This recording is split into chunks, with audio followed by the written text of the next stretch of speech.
Leon was born a gorgeous blue-eyed baby. His beauty charmed everyone in the palace.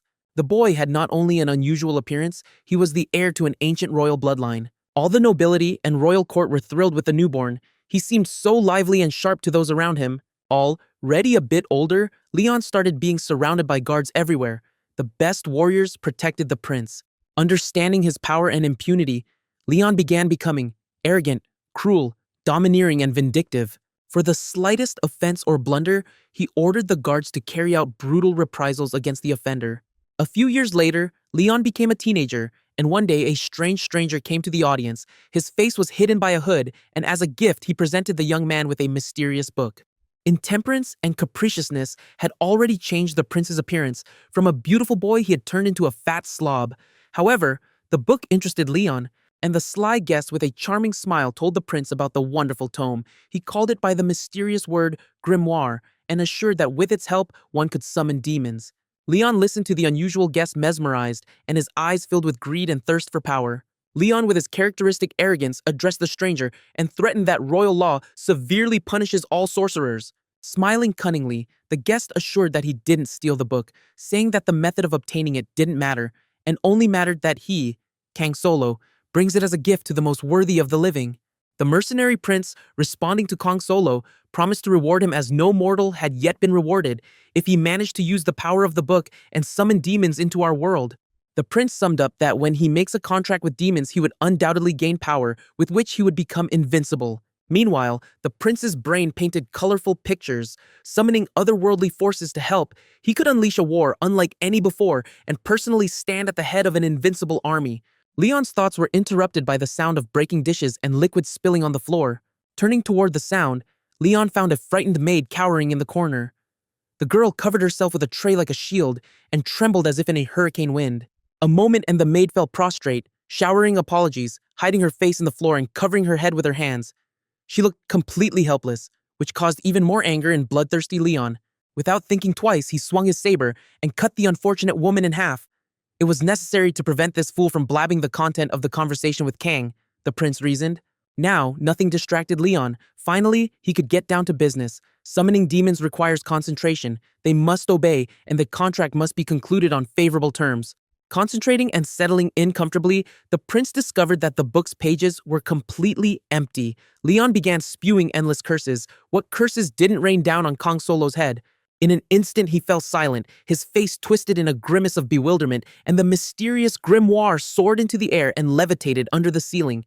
Leon reached for the floating book. He smiled predatorily and like a mantra repeated requests to mighty demons, calling them to come to his world and transfer their power to him.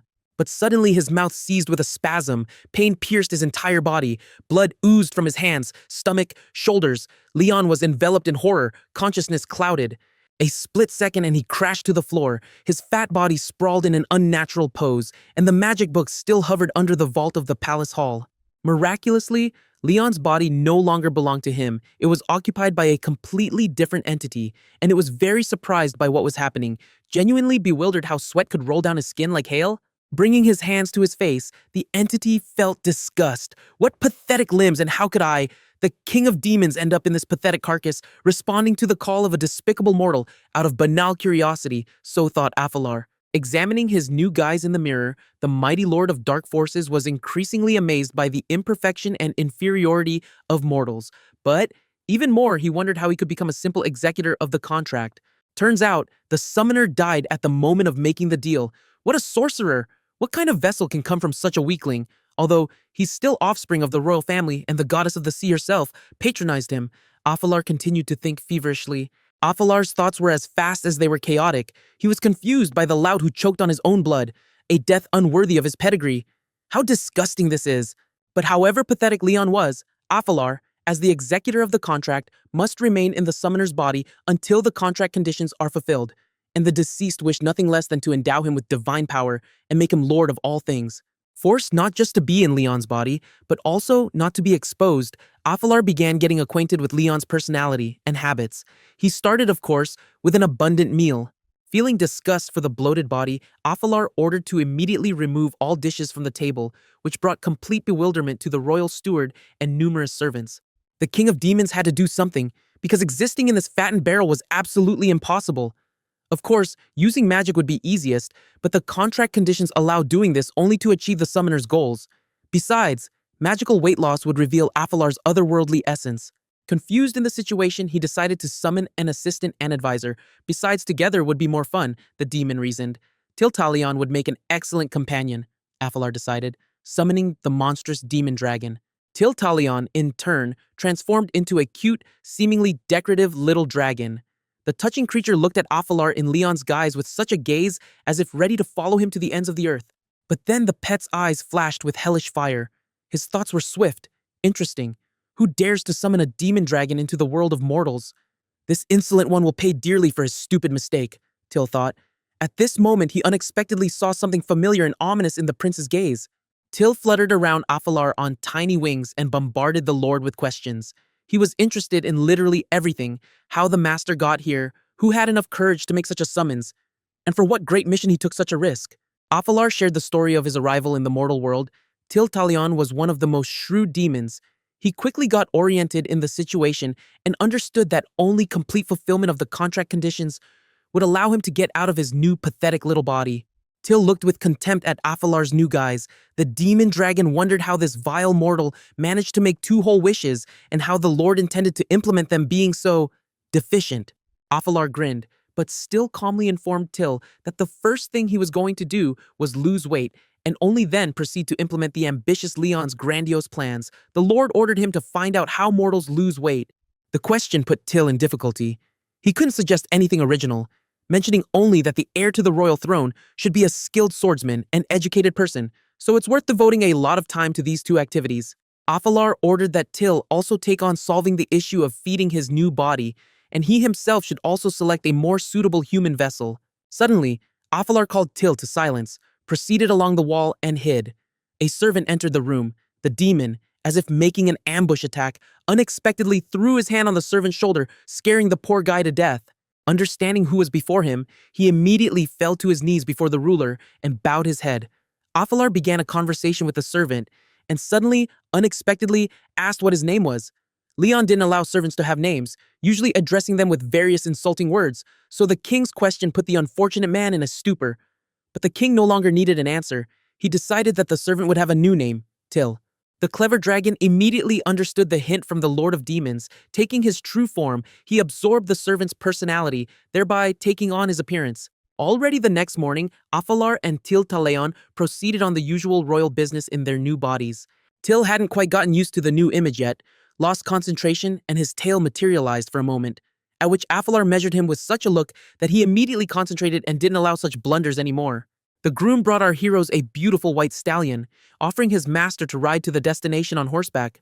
Afalar Leon imagined how ridiculous it would look if he couldn't climb on the horse or the animal couldn't bear his weight, and refused the horse ride. Both demons followed a steep road upward, and if the journey came easily to Till, then Afalar already after a couple of minutes of climbing felt that his body was failing him, his legs were buzzing, his side was stabbing, a veil covered his eyes. The Lord of Demons woke up in his own huge bed, where he was delivered unconscious. He remembered the morning adventure vaguely, and then Afalar's strong nature played out. At first, he didn't want to accept the fact that 20 minutes of walking knocked him out, but realizing the problem, he decided to mobilize all resources and will for its quickest solution by human methods. And so after a month, 20 minutes and loss of consciousness turned into 3 hours of daily walks, Till accompanied the Lord on each of his promenades. Afalar, being satisfied with the result, still expressed dissatisfaction, complained that of 3 chins, only 1 was gone. By his calculations, it turned out that to remove everything excess, he'd have to walk around the clock. The demon tirelessly cursed the imperfection of human nature. Till only shrugged, trying to calm the Lord. Switching the conversation from the uncomfortable topic of weight loss, he casually mentioned that in the otherworldly world in Afalar's absence, the situation was gradually getting out of control. Afalar shot an angry look at Till and demanded details. In response, he began explaining that time is a relative, unstable quantity, and that in their native dimension it flows much faster than in the world of mortals. By his estimates, 10 times faster. And although Afalar knew about the peculiarity of time flow in their demonic domain, an extra reminder of this caused him irritation and disappointment. Nothing has been done to solve the task yet, and all because of damn Leon's gluttony. Afalar decided to train endurance even more actively in exercises befitting a prince. For this, he undertook a hiking trip to a distant guard garrison accompanied by the irreplaceable Til Talion. The garrison staff were warned by the prudent retinue about the arrival of the wayward prince and were able to prepare, although they skillfully simulated surprise at his unexpected visit. The garrison commander showered compliments on the heir's physical form, not forgetting to praise his charges. He convinced Leon of their exceptional loyalty to the crown and excellent combat training. The prince's eyes beheld the training of archers. The honed movements of young people were highly appreciated by the attentive Afalar. Then the royal person directed his gaze to the swordsmen. Having finished their exercises, the soldiers clad in traveling cloaks bowed their heads in a respectful bow together. Among them was one fighter who stood out against the general background. His blonde hair, unusual costume, strong gaze of light eyes, and sword with only one cutting edge aroused curiosity in Afalar. The guy's eyes are of course blue, but wasn't there a reddish demonic gleam that flashed in them for a second? Thought the otherworldly lord to himself. The unusual blonde approached closer to the prince, who was in a circle of highborn gentlemen and with dignity bowed his head in greeting. High military ranks immediately scattered in apologies, saying the young man is a commoner and not trained in ceremonial. Due to his low origin, he doesn't know how to properly greet a prince. The guy's a talented fencer. He won the last tournament and now is preparing to set on the path of a knight. A guy from the rabble, but won a knightly tournament. He has talent, character, and spirit, and possibly even a demonic nature, thought Afalar. From his escorts, the prince learned that the unusual swordsman's name was Harvey Vayrest, and the prince publicly announced his decision. He was appointing the knight candidate Harvey Vayrest as his personal fencing teacher. Harvey would train Leon and make a true master of sword fighting out of him. Afalar, as if casually flashed with his sword, pulling it from luxurious scabbard and exposing the blade. He gladly caught the enthusiastic glances of those around and pulled out the weapon completely. The name of this noble sword is Raza, Afalar voiced aloud, and this is a great relic of the kingdom of Dajanon. And not long ago, an incredible story happened to me and this blade. Afalar continued to praise the incredible virtues of Raza, then unexpectedly switched to the fact that he himself must be a continuation of this magnificent weapon, becoming the most dexterous, skillful, and nimble fencer of the kingdom. And Harvey should make him such, and Leon directed the sword's point at the bewildered guy. The dumbfounded Vayrest began expressing doubts that he was worthy of such an honor, assured that he himself was still only learning all the intricacies. But the imperious Afalar didn't want to listen to any explanations. To all Harvey's refusals and excuses, Leon found what to answer, and in the end began accusing Vayrest of sabotage and disrespect to the royal person. Cornered by the arguments of the experienced Leon Afalar, the young swordsman was forced to confess that the true reason for his numerous refusals was his low origin and fear of not meeting the high status of the prince's mentor. And Leon, it seemed, was just waiting for this. So unobvious was his decision to offer as a test of Harvey's skills and abilities, a duel. He objected that a duel with a beginner, which Prince Leon was in the art of fencing, would not be an indicator of Vayrest's mastery at all. Afalar calmly parried, saying that the duel would not be with him at all. The prince puts up against the knight candidate his faithful servant, and here Leon already pointed at Til Talion. A light bewilderment ran across Til's face, but in the centuries-long life of the demon dragon, there had been more serious surprises than the upcoming duel with some mortal. However, not wanting to lose face, the cunning and crafty demon servant asked Harvey for a handicap, taking into account Til's inexperience. Noble Vayrest responded with consent. Crossing swords in the first clinch, the opponents came to a mutual conclusion that they were worthy of each other. Ambitious Til immediately refused his handicap, which he announced publicly, relying only on his demonic abilities. Harvey sighed with relief, understanding that with one hand he'd never defeat such a courtier. The duel went with varying success. The scales tipped now toward Harvey. Now the inhuman abilities, strength, speed, and agility of Til outweighed and allowed him to make swift lunges. At some point, it seemed that a strange mask covered Harvey's face, and his movements became even more precise and fast. And so, as a result of one such lightning combination, Til was defeated. Prince Leon satisfactorily announced the results of the duel. The winner was knight candidate Harvey Vayrest.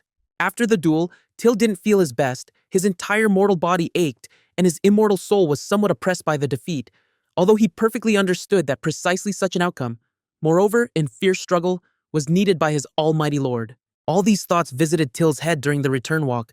From the corner of his eye, he already noticed how sweat appeared on Leon's face, and his unfriendly expression didn't bode well.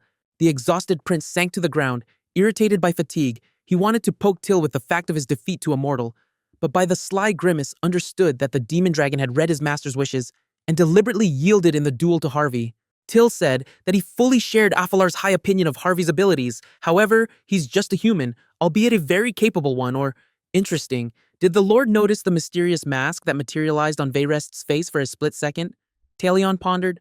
Meanwhile, the Lord of Demons was figuring out whether Vayrest was truly worthy of attention, whether it would be right to bring him close and entrust responsible tasks. If only his faithful assistant were nearby. And why exactly isn't he here? Unexpectedly thought Afalar. Ron Rigondo, a demonic dog and the fourth most significant entity of the otherworldly world. Third, Till, and second, of course, sinful Lucifer. Afalar remembered another feature of Harvey. Reconstructing the details of the duel with Till, he noticed that Vayrest was left-handed. Perhaps he truly would fit the role of Prince Leon's tool. A walk in the rays of the setting sun even began to please Leon, and this mortal world wasn't so bad, and sometimes truly beautiful, the supreme demon caught himself thinking. A few days later, Leon was again a guest of the fortress garrison. Clothed in light ceremonial clothes, he looked even more corpulent. Against his background, Harvey was the embodiment of the ideal athlete. Leon demanded to be left alone with Vayrest. Only trusted Till was allowed to be in the room. The prince with indignation pointed Harvey to his huge belly. Getting down to business, he decided to honestly confess to the young swordsman that he was driven not only by the desire to become a skilled fencer, the main thing for the prince was to lose weight. For some more time, they talked already in a more confidential manner. The result of the meeting was Harvey's decisive agreement to help his prince in all his undertakings and readiness to provide the heir to the throne with comprehensive support. And so, 5 months of hard training later, Prince Leon was unrecognizable. In place of the pampered slob stood a fit, handsome man. Leon rightfully took pride in the results, showing off his new figure to courtiers. The luxurious costume sat on slender Leon perfectly, and thin facial features expressed nobility and high origin. Till, left alone with Leon, showered the Lord with compliments, saying that the mirror wasn't able to convey all the magnificence of his new appearance. Afalar was already thoroughly tired of flattery. He switched to other thoughts. And so, finally the main hero of the prince's wonderful transformation arrived at the palace. Tall, strong, in laconic military uniform, Harvey Vayrest also looked more mature and manly. When our heroes were again alone as a trio, Harvey told Leon his true goals and life aspirations. His cherished dream wasn't military feats. He dreamed of a career as a great commander and military leader. Where did such incredible ambitions come from in such a simple and modest young man? This thought pierced Afalar's brain like an arrow. Apparently, I really wasn't mistaken about him, and the kid is exactly the one destined to become Prince Leon's tool. Aloud, Leon expressed doubt that Harvey possessed sufficient knowledge and abilities to lead the armies of his kingdom. And besides, the high position was already occupied by an experienced and competent general. Vayrest stoically accepted the deserved and objective criticism from the prince. He respectfully bowed and respectfully, but at the same time firmly continued to defend his position, explaining that his path was to be in the highest command post of Dajanon's troops. Leon appreciated Vayrest's persistence and determination, but expressed doubt that the current situation, and Dajanon wasn't waging any wars, would allow ambitious Harvey to reveal all his potential in a new capacity. However, and here it seemed to Harvey that Leon's eyes flashed with red demonic gleam, all decisions would soon be in the hands of the crown prince, and unleashing war would cost him not the slightest effort. Would Harvey be ready? Leon again began looking at Vayrest with an ordinary human gaze to become the tip of his spear, the punishing sword in a conquest campaign. Would he be ready to conquer the whole world, if such were destined to happen? Leon looked testingly at the young knight. Perhaps the decisive moment had come. Wise strategist Afalar in the image of a human prince understood this perfectly. Did Vayrest realize the importance of what was happening? Here, we have big doubts. Upon completion of the fateful conversation, Till reminded Leon what occasion today's festivities were for. The main day of autumn, timed to the completion of the harvest, the festival of the goddess of the sea, the supreme deity of Dajanon's pantheon. The main ritual of the festival, offerings to the goddess. Gifts are loaded onto a ship and accompanied by a member of the royal family sent to sea. The only problem was that the former Leon suffered from seasickness and never took part in the ceremony. Curious Till continued to introduce Afalar to the subtleties of the celebration. By the way, he mentioned that according to legends, the goddess of the sea is incredibly beautiful and how great it would be to look at her. Harvey was completely immersed in his reflections and plans. Sea maps floated before his eyes. He understood that Dajanon being an island kingdom, to make any campaign, it's necessary to secure the support of the sea goddess. Thoughts about how to earn the favor of the goddess of the sea completely possessed Vayrest. His eyes for a long time became as if glassy, and then a ray flashed in them. An idea. So our trio reached the main square of the royal palace. Before their eyes appeared a carriage harnessed to stately, beautiful horses. The grooms met the prince with low bows and wanted to help climb into the luxurious carriage. But Leon was already completely different, and not only internally, but also externally. He ordered to bring his favorite white horse, Carl. Even 6 months ago, Afalar reasonably doubted that he could saddle Carl. Today he nimbly jumped into the saddle, marveling at the lightness and agility of his mortal body. On horseback, Leon with his retinue set off to the port. Workers continued loading generous gifts onto carts and sending them to the port. Voluntary donations to the goddess of the sea promised locals another year of peace, prosperity, and well-being. Two of them discussed which member of the royal family would accompany the ship with gifts this year. They agreed that it could be anyone except Prince Leon. After all, after he almost drowned in distant childhood due to his nanny's blunder, the heir to the throne couldn't stand sea travel. The third comrade, knowing the prince's petty and vindictive character, called on his comrades to hold their tongues if they didn't want to part with their heads. And a numerous crowd had already gathered on the shore. People bowed their heads in respectful bows, paying tribute to the mighty goddess. And New Leon, meanwhile, far outpaced the numerous escorts. Using the speed of swift-footed Carl, the prince was becoming a skilled rider. Dashingly bursting onto the embankment, Leon found himself surrounded by guards. They didn't recognize their ruler, clothed in a traveling cloak. Having surrounded the treacherous stranger, the warriors directed their swords at him. He threw off his hood from his head and looked around with a proud gaze. By that time, the heir's retinue had already caught up. In the front rows were the irreplaceable Tiltalion and young Harvey Vayrest. The people were shocked by Leon's new appearance. Commoners whispered to each other, not even trying to hide their surprise. An ambitious Afalar, surrounded by Harvey and Till, reveled in his own success. These mortals don't even know who's before them, and even less do they know what efforts it cost him to transform so exclusively by human methods. But then, Leon was seen by his mom. Her kind heart was struck. Could it be her flesh and blood had to endure such hardships? That's why he hid from his mother's gaze these last months. The noble king, understanding his wife's feelings, tenderly hugged her, but deep down he was undoubtedly happy for his son. So continuing to shield his wife in his embrace, the king ordered the herald to continue the ceremony and announce who would represent the royal family in the sea voyage this year. The herald unrolled a scroll and solemnly announced that this year, the ship with offerings for the goddess of the sea was for the first time entrusted to accompany Prince Leon. The crowd rejoiced and celebrated. The subjects of the crown were encouraged, not only by the heir to the throne's new appearance, but the fact that he was finally interested in conscientiously performing the duties of the future king. Afalar, in turn, watching the crowd felt nothing but irritation. He was angered by people's fickleness, already ready to carry him on their hands. The ships of the kingdom of Dajanon sailed not only under sails inflated by favorable wind, additionally, they were towed by faithful subjects of the goddess, giant seahorses. Till immediately noticed that one of them resembled the demonic dog Ron Rigondo. Harvey joined the conversation on deck. Impatient Leon immediately turned to him with a question, how long they had left to sail to the destination. To himself, Leon reflected that a meeting with the goddess promised new prospects for his cause, and in general, it would be curious to look at this powerful entity. Meanwhile, at the very depths, the immortal goddess remembered who was guilty that her legs were now bound by magical shackles, and these thoughts didn't bode anything good for Prince Leon. The ship with our heroes arrived on sacred territory, and soon a priest clothed in traveling garb boarded the deck. The mention of a priest returned Afalar's thoughts to Leon's memory. He remembered the priest who gave the prince the grimoire. Pondering how to find him now, and except for combing through every temple of the goddess in the entire kingdom, nothing else came to mind yet. Afalar, without changing his habits, immediately summoned faithful Till to him and commanded to begin searching for the treacherous priest as soon as they returned to their palace. Meanwhile, on the ship's deck, everything was ready for performing the ritual of summoning the goddess. The crew in full complement gathered, and everyone took positions prescribed by ceremonial. The priest of the goddess turned out to be a beautiful blonde girl. Throwing off the hood from her face, she addressed Leon with a question whether they could begin and whether he gave consent for blood speech to be used during the ritual. The prince agreed without hesitation. Before the journey, he familiarized himself with his duties, and the request of the priestess, mysterious at first glance, was clear and understandable to him. He pulled Raza from its scabbard and cut his palm exactly in the middle. Then, Leon Afalar approached the ship's side and shook off several drops of royal blood from his palm into the depths of the waters. Immediately from the depths, as if a powerful geyser struck, a powerful stream of seawater shot up high right at the ship's bow. Foreseeing potential danger, Till and Harvey, who had already entered the role of the prince's bodyguard, moved closer to Leon. Unexpectedly, among the powerful water flows, red eyes drew and the goddess's face outlined. A question followed, addressed to Leon, whether he was a blood heir of Dajanon, but no one doubted that the answer was known in advance to the embodiment of the sea goddess.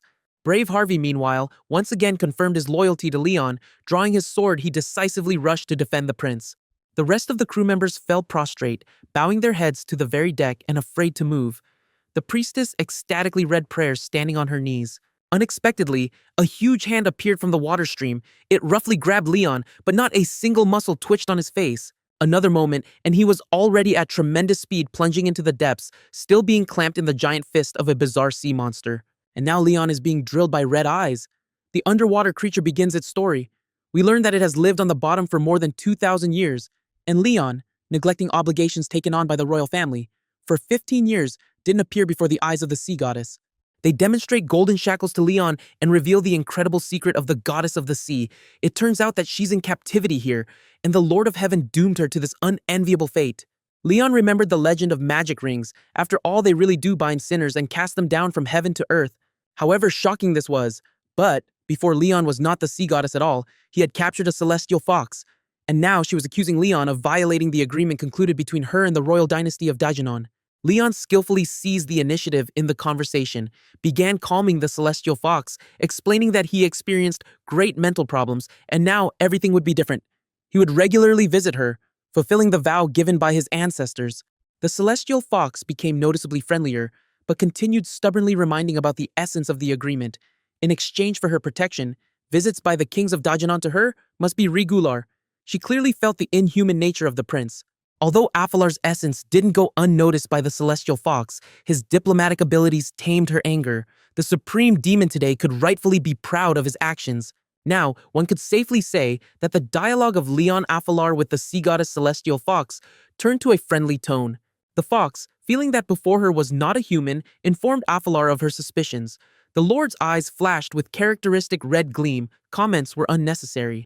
Despite the supernatural nature of the fox, the demonic origin of Prince Leon shocked her. But Afalar's diplomacy again came to his rescue. He skillfully turned the conversation to another topic, offering the fox to heal the cut on his palm. She was flattered by Afalar's request. After all, celestial dwellers were famous for their healing abilities. Afalar again spoke of parting, at which the fox almost burst into tears. She had missed company so much all these recent years. Then apathy in her gaze was replaced by determination. The fox would try to finally break the bonds and escape from captivity. Afalar in turn offered the celestial creature to just make a cherished wish. Of course, the wish could only be freedom. Every prisoner most of all desires to throw off slave shackles. Afalar agreed to help free the prisoner.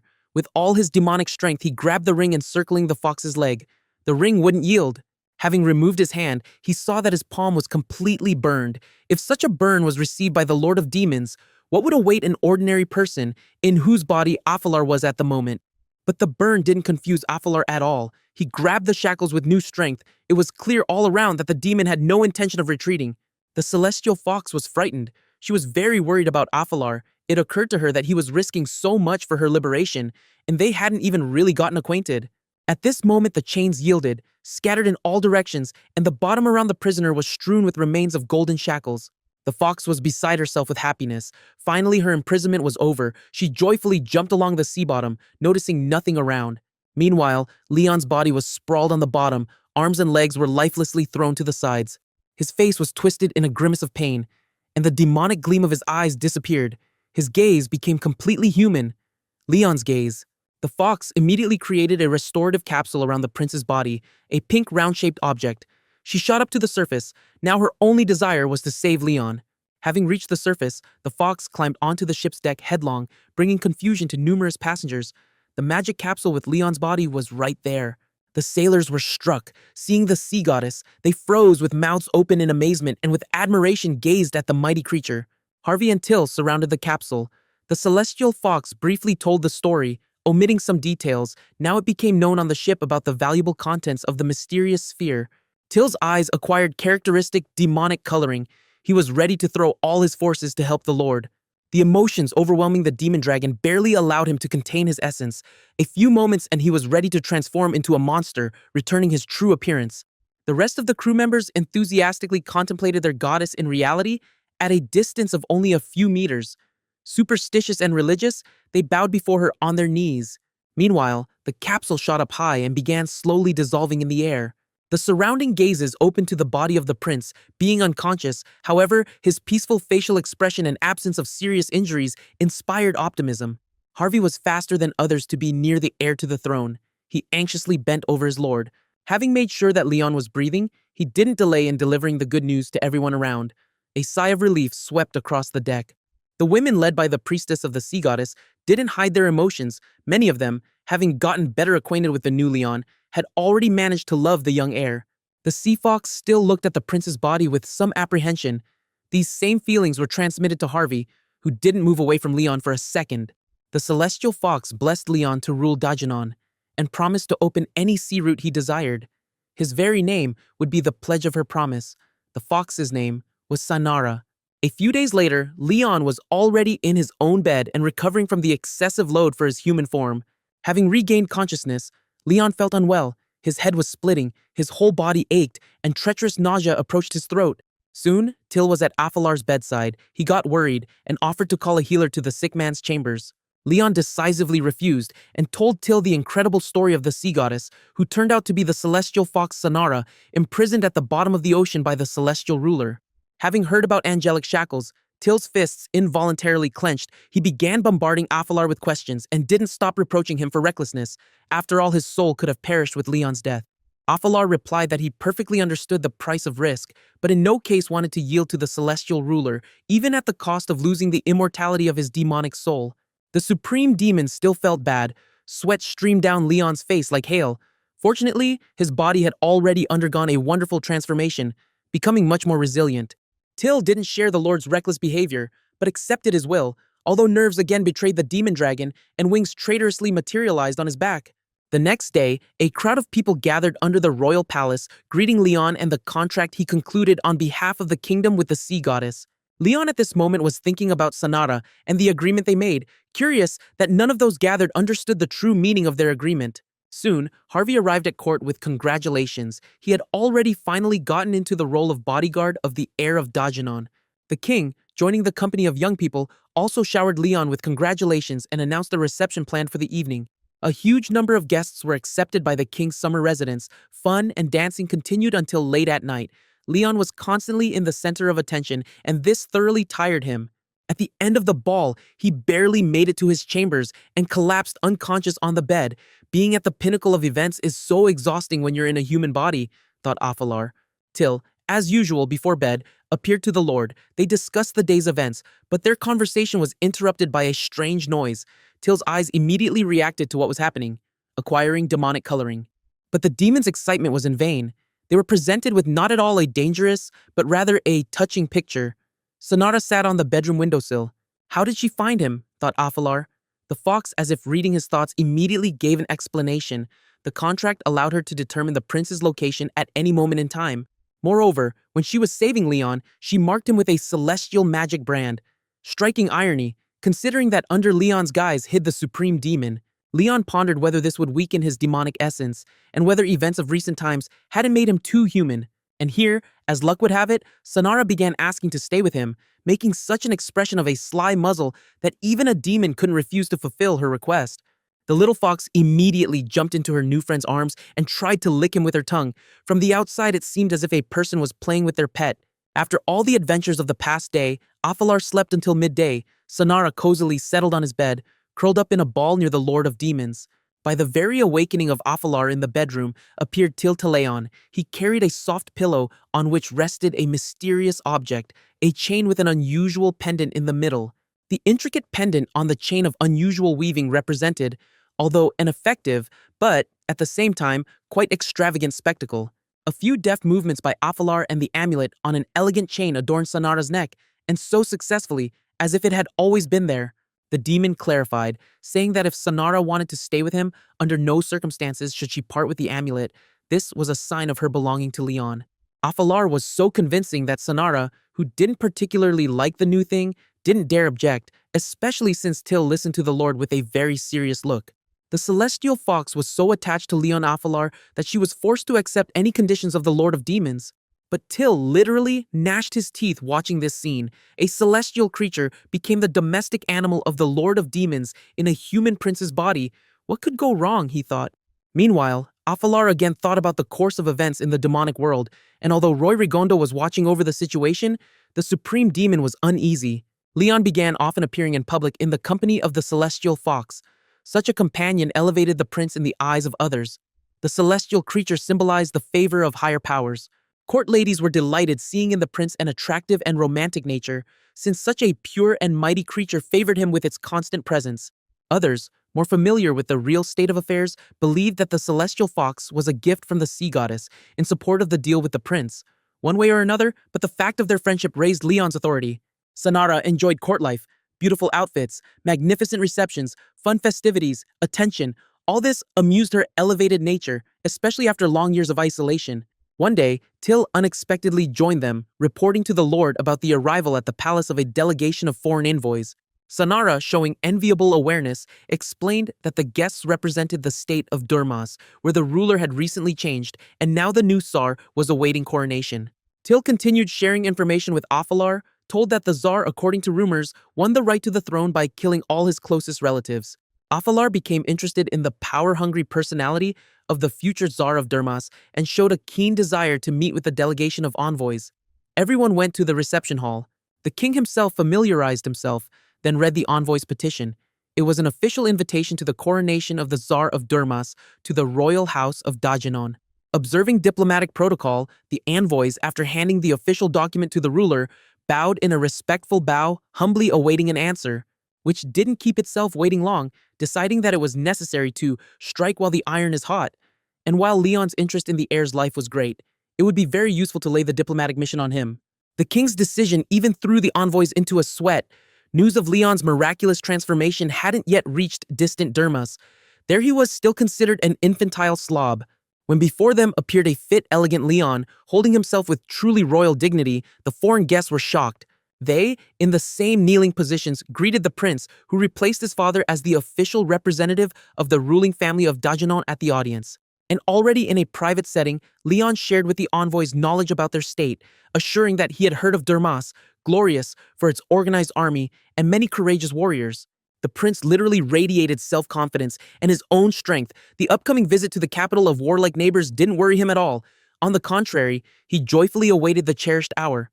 But here, Afalar Leon remembered his relationship with his mother, imagined a sentimental farewell, and the queen's worries. Such thoughts made the demon shudder. Sanara looked at her new friend with understanding, and although their nature was very dissimilar, a demon and a celestial creature, the absence of families united these otherwise opposite species. Leon, meanwhile, was set for a serious conversation. He demanded that Sanara renounce the celestial lord. After all, he cast her down and imprisoned her at the bottom of the sea. Sanara easily renounced her ex-lord, leaving her celestial essence in the past too. Now she was entirely on the side of demons. Till, in turn, again redirected the lord's thoughts to his domain, once again expressing concerns about Afalar's long absence in the demonic world. The Lord of Demons immediately became serious and saddened. It was clear that the situation in his native lands also troubled him, and although Ron was in place, still he wasn't the real Lord of the Kingdom of Demons. Till immediately expressed readiness to return and check the situation personally. However, Afalar with a thoughtful look suggested first studying information available remotely. First of all, he was interested in demographic indicators. Afalar cast a spell, the floor of his chambers opened, and before our heroes opened a portal to the demonic world, Sanara watched mesmerized the actions of the supreme demon. A few moments later from the portal appeared an ancient tome obviously of magical nature. The book exuded incomprehensible dark energy and incredible mystical power. Afalar handled the tome so deftly, as if he was one with it. The book completely obeyed the owner. It was visible how the demon literally absorbed information from it. After a few minutes, he already slammed the thick book shut, assured that he had familiarized himself with all necessary data. He also reported that the main indicators were normal. Further, he told Till and Sanara that he received the book from his predecessor and at first considered it absolutely useless, but having learned to use it realized all its power. Suddenly, Afalar literally froze with the book in his hands.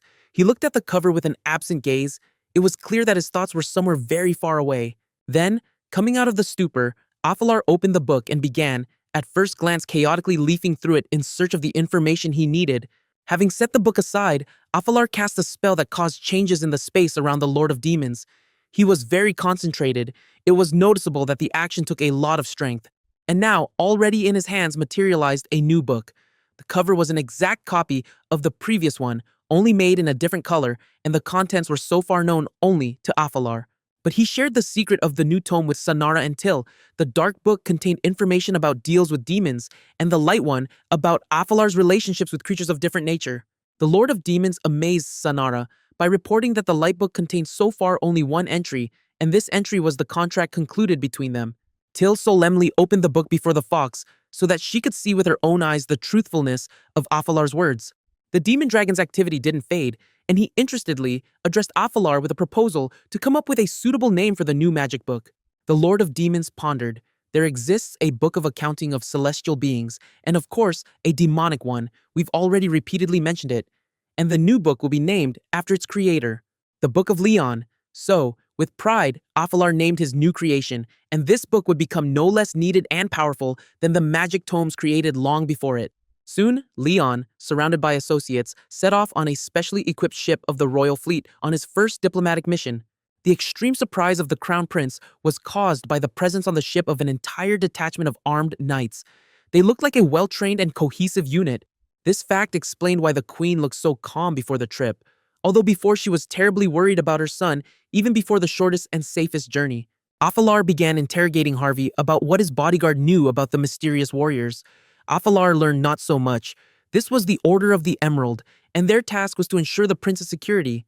The practical mind of the Lord of Demons immediately came up with an excellent use for the new force. Since their task was to guard him in every way, it was necessary to secure their obligations documentarily. Leon ordered the warriors of the Order of the Emerald to line up on deck led by Harvey and carefully listen to his first instructions. They all must enter their names in his Book of Leon as faithful subjects. The knights, accustomed to unquestioningly follow orders from members of the royal family, in whose protection their main mission consisted, didn't sense a catch in the prince's order. Leon held the book at arm's length and continued instructing the detachment of knights placed at his disposal, reinforced by his personal bodyguard, Harvey Vayrest. His face expressed some bewilderment. He, unfamiliar with court customs, was somewhat confused. The rest of the warriors didn't express their emotions in any way. However, when the book came into his hands, Harvey without the slightest doubt not only swore allegiance to Leon, but also without thinking entered his name in the mysterious tome. The same thing in turn was done by the rest of the members of the Order of the Emerald. Then, Leon demanded that the warriors descend to their cabins, but in the execution of this, at first glance, harmless order could be traced an automatism previously uncharacteristic of them. Leon rubbed his hands, rejoicing at his cunning. He knew perfectly the properties of the book. Now, not one of the warriors could resist his order, whatever he might wish. The ship with Leon and the numerous retinue accompanying the prince arrived in the bay of the capital of Dermis. The port area looked very impressive and well thought out. On adjacent buildings fluttered the banners of Dermas. On a dark blue background was located a shield from which branched two white wings. All around it was clear that locals were proud of their state. Leon, accompanied by Harvey and Till, descended the narrow gangplank. On shore, the prince was met by an honor guard composed of Dermas military. They were assigned to guard and escort the delegation. At a distance was located a crowd of onlookers. Enthusiastic exclamations reached the prince's ears. His bright appearance and unusual purple hair caused delight among Dermas residents. Till, not moving a step away from Leon, shared his observations with him and incessantly whispered advice in his ear. Harvey concentrated attention on ensuring the air's safety. The receiving side excellently prepared for meeting highborn guests. A luxurious carriage harnessed to magnificent horses awaited Leon. The spectacle was truly majestic. One of the servants in a footman's costume addressed the prince with a welcoming bow and reported that he would be delivered to a residence specially prepared for his arrival. The building, maintained in strict Gothic architectural style, looked monumental. In general, throughout all Dermas could be felt thoroughness and organization. The prince's chambers were luxurious, a huge room with high ceilings furnished with excellent furniture. The servant accompanying Leon, matching the interior, also looked impeccable. Sanara's mood was unusually uplifted and playful. She showered compliments on wonderful Dermas and chattered nonstop about grandiose plans for the coming days. Leon's thoughts were completely occupied with something else entirely: the number and organization of the army, the structure of society, banking and tax systems, law and local self-government. He had to study Dermas from the inside. Sanara, seeing Leon's mood, understood that dreams of entertainment in the company of the prince she had grown fond of were not destined to come true, and the trip for him was purely business in nature. Leon woke early. He slept excellently, dressed independently without calling the footman, and cozily settled in a huge cozy armchair, again completely immersed in his thoughts. Soon an alarmed Harvey came to him. He reported that Sanara had gone for a walk around the capital. The news alarmed the prince. He remembered their evening conversation. He realized that he had been inattentive and cold with his new friend, and after all, the sensitive natures of celestial dwellers are very vulnerable, Leon realized. Decisive and efficient, Harvey immediately suggested, without delay, setting off in search of Sanara. He was convinced that members of their delegation shouldn't wander around Durmas alone. Leon, on the contrary, suddenly cheered up. All around, it was clear that a new idea had visited him, and he liked it. The prince's eyes sparkled with mischievous but quite human gleam. He decisively went to the location of his retinue, warriors of the Order of the Emerald, and categorically informed them that, although his pet was missing, he would set off on the search alone. The prince's categoricalness and sharpness brought the Dajinon people into confusion. However, his tone that brooked no objections didn't allow even a thought to dispute the heir to the throne's decision. The capital of Durmas in sunlight played with new colors. The laconic and strict style of buildings instantly became warm and welcoming. An atmosphere of coziness literally hung in the air. Sanara's appearance on the streets couldn't go unnoticed. Citizens accompanied the fox with enthusiastic glances. Children cheerfully pointed their fingers after her. A flock of lively kids tagged along after Sanara, accompanying literally her every step. The celestial creature was flattered by the general attention. The boldest from the crowd of boys surrounded Sanara and began showering her with various questions, offers to be friends, and even become their domestic pet. However, despite kindness and cheerful disposition, Sanara quickly got bored with the children. What could the kids know about her and her mission in Durmas? Besides, deep down the fox longed for Leon. A moment and Sanara disappeared from the children's field of vision, leaving them alone with their impossible dreams of getting such an unusual domestic animal. The little fox, having gotten rid of annoying pursuers, chose a cozy spot on the steps of a beautiful building and, admiring elegant structures, indulged in dreams. How wonderfully she would spend time in Leon's company. Sanara couldn't find an answer why she was so attached to the prince. Gratitude or demonic attractiveness conquered the celestial creature. What a pity that Afalar is busy with state affairs and the trip is of official nature. So many years of imprisonment and again all alone, thought the fox. But Sanara's cheerful disposition didn't allow long indulging in sadness. Soon, she got carried away with a flock of pigeons peacefully walking around the city square. Sanara tried to sneak up and get a better look at the funny birds, but cautious pigeons instantly soared up high as soon as the little fox approached an unsafe distance. Unexpectedly, she was called out. A beautiful white pigeon not only spoke in celestial language, but also addressed Sanara by name. In the next second before Sanara appeared a real angel. Light hair, impeccable facial features, and huge snow-white wings didn't allow doubting the creature's nature. He, with a charming smile, told Sanara about his mission. The angel knew that the fox had escaped from captivity, and he was assigned to find the fugitive. Drooping and confused, Sanara didn't find what to answer to these accusations. She recognized the angel. This was Giacomo, one of the closest associates of the celestial ruler. Giacomo was stern and inflexible and imposing. Having spread magnificent wings, he literally filled the entire square with himself.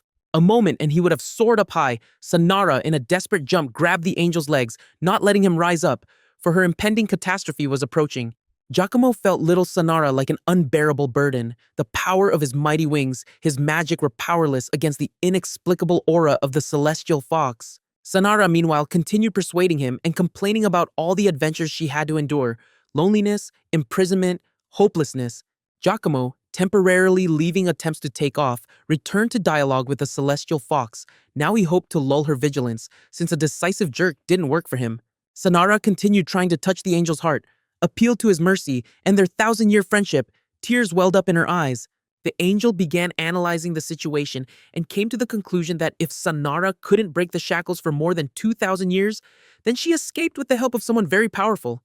But his thoughts weren't destined to build into a finished logical chain. Their seclusion with Sanara, provided by a magic barrier, was interrupted by Prince Leon. Giacomo cast a bewildered look at Sanara. He didn't understand how a mortal managed so easily to wedge into the dialogue of celestial entities, why his magic didn't detain the prince. Leon himself exuded confidence and calm. He imperturbably stated that Sanara served him and no one dared to indicate what she should do. Giacomo was struck by the force emanating from Afalar. He understood that before him was not a simple mortal, and most likely not even a mortal at all. Leon easily raised his hand, beckoning Sanara to him. His face and gaze radiated energy, an unusual appearance only emphasized the high status of the royal person. The little fox nimbly jumped into the prince's arms. Finally, she was again safe. Giacomo declared that Sanara dared to disobey the will of the celestial ruler by escaping from captivity and demanded that she immediately return to her dungeon. He himself was returning to heaven. Afalar, maintaining complete composure, informed the angel about the imminent arrival in their company of a demon dragon. Therefore, Giacomo's plans weren't destined to come true. Giacomo froze as if rooted, his face twisted in a grimace of horror. He knew that the dragon Tiltalion was always near the Lord of Demons. He remembered what the last conflict between the celestial kingdom and the demonic world led to. A terrible war devastated and ruined both dimensions and claimed many lives. The angel's train of thought was interrupted by Afalar, stating that Giacomo's rash actions could provoke a new war, since Sanara was bound to him by an oath. Sanara herself informed the angel that she had sealed the agreement with Afalar by marking him with a celestial brand, an unprecedented case in relations between celestial and demonic beings. Events weren't going according to Giacomo's plan. He began losing composure. Overwhelmed by anger, he accused Leon of lying, convinced that the Lord of Demons couldn't have penetrated the mortal world. As soon as the angel caught Afalar bluffing about the demonic dragon, a cloud loomed over Giacomo. He suddenly found himself shielded from sunlight by someone's mighty body. A few minutes later, an amazing picture was created on the square. Over a body of an angel prostrate on the pavement bent a young man with purple hair and a fox in his arms. Certainly, although Giacomo didn't want to believe this bitter truth for him, but that very guy with purple hair and a little fox was the embodiment of the Lord of Demons, Afalar. Sanara, with a concerned look, stood next to Giacomo's body. He was moved to Afalar's bed. She was very worried about the angel's immortal soul, but he soon came to his senses. Giacomo's consciousness hadn't fully recovered from the faint yet, but even in this state, he understood that he was captured by the strongest demons, Afalar and Tiltalion. Giacomo transformed into a celestial pigeon and fearfully looked around. So, these young men are the mortal embodiments of demons. Excellent disguise, concluded the angel. Afalar took the initiative, assuring Giacomo that neither he personally nor the celestial kingdom was threatened with anything, and he was ready to release him in peace, but with just one condition. Giacomo thanked Afalar, saying that he had urgent business and would inform the celestial lord about his adventure and the discovery of Sanara later. Here it was already Afalar's turn to think. After all, celestial entities cannot lie to their lord, and Sanara's location would sooner or later become known. No one obliges Giacomo himself to show initiative. This would allow them to buy time. Afalar forced the angel to give a promise not to speak about Sanara until he was asked about her. The angel must leave a corresponding entry about this promise in the Book of Leon. In this cunning way, Afalar took possession of another celestial creature's soul. Not foreseeing a catch, Giacomo signed under the contract in the book. He rejoiced that he got off so easily, not even supposing that he had fallen into Afalar's cunning trap. Obliging, Till immediately demonstrated the new entry in the book to his lord. Cunning Afalar himself now owned a new strong light soul. An angel fell into the net today. And already, in the next second, from Afalar's lips burst the first order for Giacomo. As soon as the celestial lord learns about Sanara, he must report to the demon. Till, Afalar and Sanara together went out onto a huge terrace and for a long time accompanied the departing pigeon Giacomo with interested glances. Sanara was very glad that the adventure turned out with such an outcome for her. However, parting with Giacomo, although he intended to expose her, saddened the celestial fox. Her emotional state didn't escape from perceptive Afalar. He reproached Sanara for sympathizing with the angel. Meanwhile, he was cold and stern to her. The accusation hurt Sanara. She first got a little angry, then, having calmed down, assured Afalar of her unconditional devotion. She wasn't like that correct angel. The Lord of Demons was flattered by the ardor with which Sanara assured him of her friendship. He, over the recent weeks, had also become quite attached to the funny and touching little fox. A few days later, our heroes, accompanied by warriors of the Order of the Emerald, set off on a journey through the expanses of Durmas. Till and Leon rode in a cozy carriage, the rest on horseback.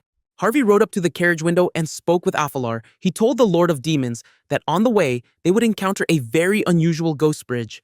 Till also studied local attractions. He said that the bridge glows in the dark and is called ghostly because in reality, it's completely transparent. Continuing to captivate his lord with interesting conversation, the demon dragon enjoyed the journey, cozily settled on the soft seats of the royal carriage. Leon pondered that his already native kingdom, Dajanon, couldn't boast such architectural refinements. The miracle bridge interested the demon. Meanwhile, Till continued to shine with erudition and knowledge. He reported that the bridge was built not at all by Durma's residents. They had nothing to do with its construction. Even more, Leon and Harvey were amazed when they learned that the bridge was laid by Earth Elves. Both assumed that this ancient race, if it existed, had long died out. Earth Elves, according to rumors spread by Durma's citizens, still live under the lands of their kingdom. Locals carefully protect them and don't disturb the peace of magical creatures. Structures similar to the marvelous bridge still appear in the kingdom. Whether their authorship truly belongs to elves or it's a beautiful legend is not known for certain. And Earth Elves look, according to alleged eyewitnesses, very cute and curious. They're human-sized, but have feline facial features and wings like butterflies. During the fascinating conversation, Afalar with companions didn't notice how they finally reached the gates leading to the bridge. They were carefully guarded by guards. Afalar with Sanara, Till and Harvey, who joined them, entered the bridge on foot. Carriages were forbidden to enter the bridge. The rest, as they rode on horseback, so continued movement. Afalar pondered, if the bridge has a magical nature, could passing carriages really harm it? Earth Elves and their abilities captivated the Lord of Demons. Harvey and Leon walked in step, the bridge's surface as if slightly enveloped their feet. Afalar felt for the first time fear emanating from his previously fearless bodyguard. Afalar didn't directly point out his observation to Harvey, saying only that if someone is walking ahead, it means he already successfully passed this section and the path is quite reliable. Approximately at the middle of the bridge, travelers noticed a flock of pigeons flying over their heads. These are again messengers of the Celestial Lord, occurred to Sanara. The little fox got scared that scouts were sent after her again. The Celestial Ruler doesn't abandon attempts to capture and imprison Sanara in a dungeon in complete solitude. Afalar, without putting things off, undertook giving orders to Till. The demon dragon was assigned to search for Earth Elves. Till expressed doubt that he should leave the Lord when they were under observation by celestial beings. He didn't want to expose everyone by taking his true form. He was already starting to present his weighty arguments to Afalar. However, he didn't honor the demon dragon with attention, again immersing himself in his own thoughts. A few minutes later, he bent over Sanara and tenderly extended his hand to the amulet on the fox's neck. She, completely trusting Leon only devotedly, gazed at the prince. The amulet immediately began emitting characteristic reddish glow. Afalar, smiling cunningly, concluded that now Sanara had nothing to fear. She was reliably shielded from celestial beings. Till decided to begin searching without taking his dragon form. He reached a nearby town and wanted to first ask local residents about Earth Elves. And while he hadn't managed to meet townspeople, Till pondered what he could lure elves with. What could interest them, attract attention, forcing them to come out of hiding. Immersed in these thoughts, he came upon a stepped staircase on which was located a motley company of young people. They were snacking and drinking. Till was called out by a lively dark-haired girl about 20 years old. She readily offered the handsome young man, and the dragon's human appearance was quite attractive, her help. Before he could blink, he was already surrounded in a semicircle by new acquaintances. They inquired how long the newcomer had been in town and what he was doing alone on the street at such a late hour. Till, completely not sensing a catch, and for understandable reasons not at all fearing strangers, ingenuously stated that he was searching for Earth Elves. The strangers exchanged knowing glances among themselves. Such a sucker would become easy prey for their gang, could be read on the rogues' faces. That they lived at others' expense couldn't be doubted. Talion, as if nothing had happened, continued staying in the role of a trusting kid. He began enthusiastically telling about his lord, praising his virtues in every way. One of the bandits began rudely poking his finger at Till and grinning insolently. He teased him, trying in every way to bring him out of himself and provoke. Till maintained calm, continuing to naively tell about his master. Only his lower jaw barely noticeably moved, betraying anger that he was still hiding. That same impudent type gradually turned the conversation toward finances, declaring that information was the same commodity as any other and costs money. Finally, the locals achieved their goal. As it seemed to them, they lulled the stupid servant's attention, made him take out his wallet and approach them close enough. In an instant, the villains pounced on defenseless Till, no longer trying to hide their true intentions at all. Having hidden their faces behind masks, they didn't doubt their own impunity. And now already the wallet from Till's lifeless hand passed to the gang leader. The ringleader was the girl. The demon dragon's mortal body itself lay in the middle of the alley unconscious. The girl, surrounded by her accomplices, opened the simple wallet. The bandits never expected to see such impressive contents inside. The unsightly-looking pouch was filled to the brim with precious stones, diamonds, rubies, emeralds, sapphires, and even brilliants. The loot exceeded the boldest expectations of the gang. They were already building plans for the future, pondering how their life would change as soon as they sold the gems to a fence. But here, the carefree robbers were called out from behind. Before them stood that very bloodied simpleton whom they had just so successfully robbed. However, the robbers didn't take into account that behind the appearance of a nice young guy hid one of the strongest demons, and he was no longer holding back his anger. The dragon's tail was bursting out.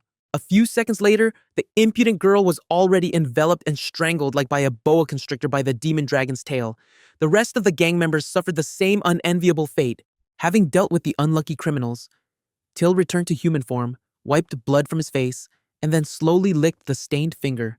A sharp turn, and before his gaze opened two little girls. Their faces had feline features, and behind their backs, elegant little wings twitched evenly. Here they are, Earth Elf girls. Having emerged from their hiding place, the little ones ran toward Till, although they looked frightened. The girls informed the demon that his whole face was covered in blood, as if this was news to him. Till, with a self-satisfied look, told the young elf girls that he decided to find them approaching the matter from the reverse. He knew that they hated blood. Having heard about blood, the elf girls changed in face, a mixture of fear, incomprehension, and disgust reflected on their beautiful faces. And Till, meanwhile, continued. He said that he knew the elf girls would definitely come to clean up the blood they hated, so he played the role of a victim before the unlucky robbers, allowing them to beat him. Till picked up the wallet from the pavement and again addressed the girls, saying that its contents were not at all accidental. He knew not only what elves couldn't stand, but also what they adored. And now the cherished pouch, just recently so delighting the unlucky robbers, was ready to pass into the tender hands of Earth Elf girls. The elf girls, although they looked like children, were not at all so naive. They doubted that such a treasure would come to them for free. Surely Till would want something in return. The demon dragon had to reveal his cards before the perceptive little ones. He said that his lord was very interested in them, and the wallet would be a reward for a visit to him. A few hours later, the little ones were already at an audience with Afalar. The girls named their names. They sounded quite exotic to our ear. Bubumio and Bubumiko. Leon introduced himself in response and reported that he was very interested in their race, culture, traditions, and magic. He also honored Till with the highest praise for the searches conducted. The girls were in complete confusion. Of course they were very tempted by the treasures, and Leon looked friendly and nice, but did they have the right to be ambassadors of their entire race? Leon continued employing all the charm he was capable of, winning over the young elf girls. He didn't forget about the little one's weakness for gems, regularly reminding about the reward. The elf girls, more and more yielding to Leon's charisma, were already openly giving him compliments, admiring his virtues and remarkable beauty. Particular attention from the little ones was given to the prince's unusual purple hair. Miko even suggested playing a fun elf game, extending a graceful hand toward Leon. But at the very last moment, Till intercepted the fragile girl's hand. Bewilderment and incomprehension froze on the elf girl's face. Ominous silence hung in the room. Mio became very alarmed looking at her friend, and Miko declared that although Leon was beautiful and attractive, he didn't belong to light forces at all. Until, seemingly already knowing literally everything about Earth Elves, explained that they could unerringly determine the aura of any creature just by approaching it. So, still firmly holding little Miko's hand, Till continued calmly and methodically explaining the disastrous consequences of such frankness. The demon dragon said that compared to their excellent vision, their little tongues poorly distinguished what could be said and what couldn't. Lucky that this confession occurred in a narrow circle. The more collected Mio began admonishing her friend, literally word for word repeating Till's words, while she caringly covered her friend's mouth with her little hand. Talion, quite ungentlemanly, continued to firmly hold little Miko by the wrist. He had no sentiments. It was necessary to explain the severe prohibition to the elf girls once and for all. Finally, Till considered that he had conveyed the information clearly. He quite roughly released Miko, literally throwing her a few meters away from himself. Mio rushed to comfort her friend. Both tiny ones settled right on the floor. The demons felt sorry for the small creatures. Sometimes one has to be cruel, even against one's will. Leon warily summed up the results of the last minutes, clarifying whether precisely touch was necessary for elf girls to read the nature of a creature before them.